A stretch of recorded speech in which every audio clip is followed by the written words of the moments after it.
Il balance l'argent à ce mendiant sans savoir qu'il n'est pas comme d'autres. Mais c'est quoi ça, dit-il? Il a prononcé le nom de Jésus et sa femme a sursauté. Qu'est-ce qui ne va pas avec lui, tonton? Reprenez votre argent, pardon. C'est incroyable ce qui se passe là. Sa femme descendait du véhicule pour aller voir le pourquoi il refuse l'argent de son mari. « Pourquoi tu refuses l'argent ?» s'écriait-elle. « Tu ne veux pas l'argent, tu fais quoi ici avec une assiette alors? Pourquoi dis-le-moi, jeune homme? Personne ne pourra jamais te donner autant d'argent comme mon époux vient de le faire pour toi. Si je vous dis la raison pour laquelle j'ai remis son argent, vous n'allez pas me croire. Mais je préfère le vous dire maintenant. Pourquoi tu as fait ça? Je t'écoute et parle maintenant. Je te rappelle même qu'il peut changer ta vie et tu ne le sais pas. Voici aussi sa sœur qui sortait du véhicule pour comprendre la situation. Tu es là, tu remets l'argent, pourtant tu es souffrant. Dis-moi le pourquoi, alors je t'écoute. Mais sa sœur a plutôt adopté l'initiative de discuter avec lui comme un ami pour qu'elle lui dise la vérité.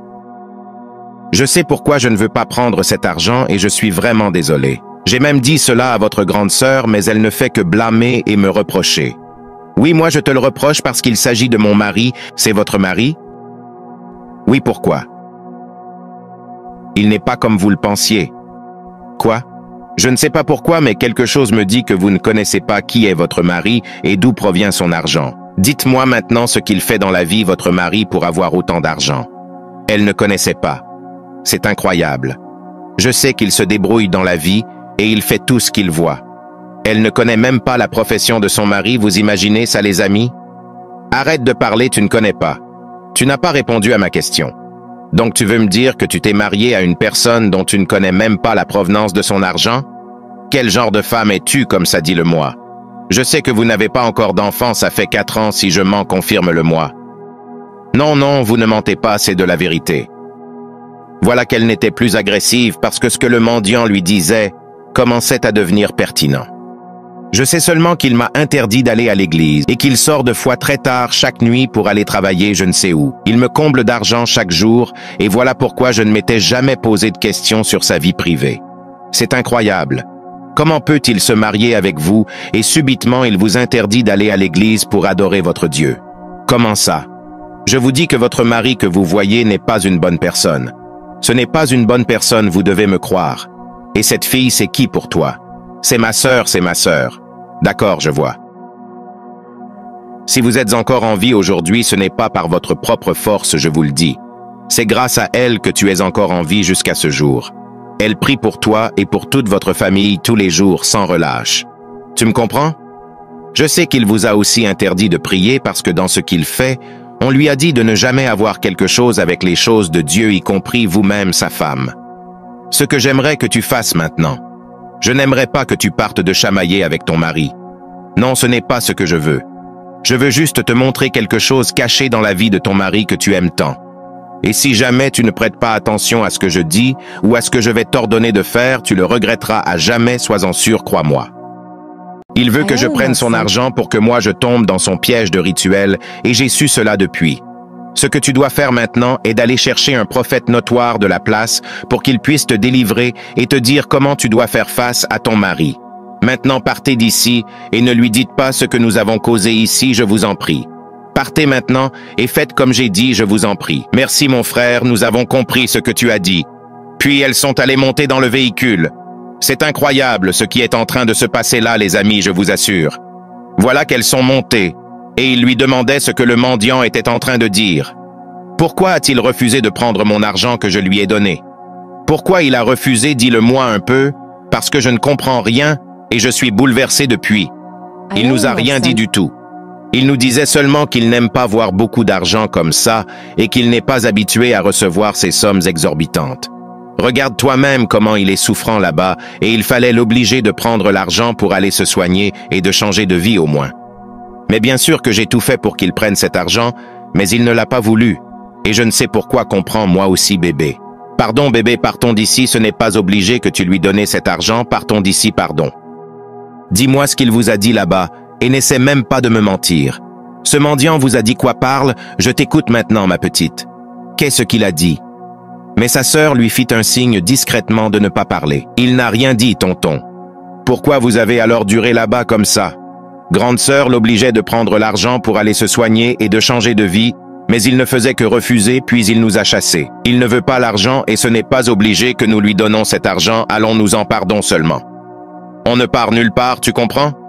On t'a pas appris à l'école comme dissuader une personne pour qu'elle renonce à sa décision? Mais quel genre de fille es-tu même comme ça?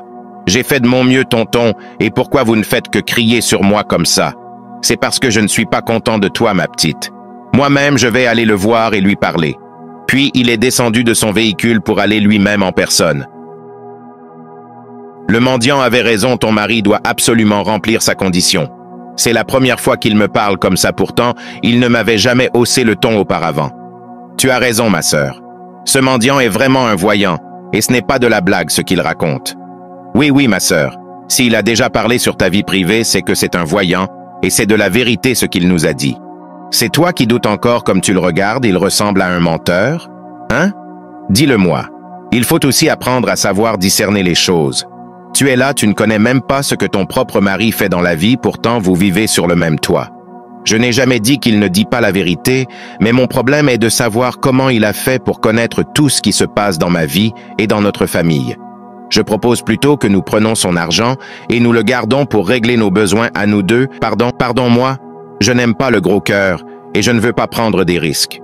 Toi, tu peux le faire, mais moi jamais je ne veux pas risquer ma vie, pardon seulement. Dis-moi exactement pourquoi tu as refusé de prendre mon argent, je suis bouleversé là. Je te rappelle que ce geste que j'ai fait pour toi dans ta vie, nul ne pourra jamais te le faire, et tu devrais plutôt me remercier.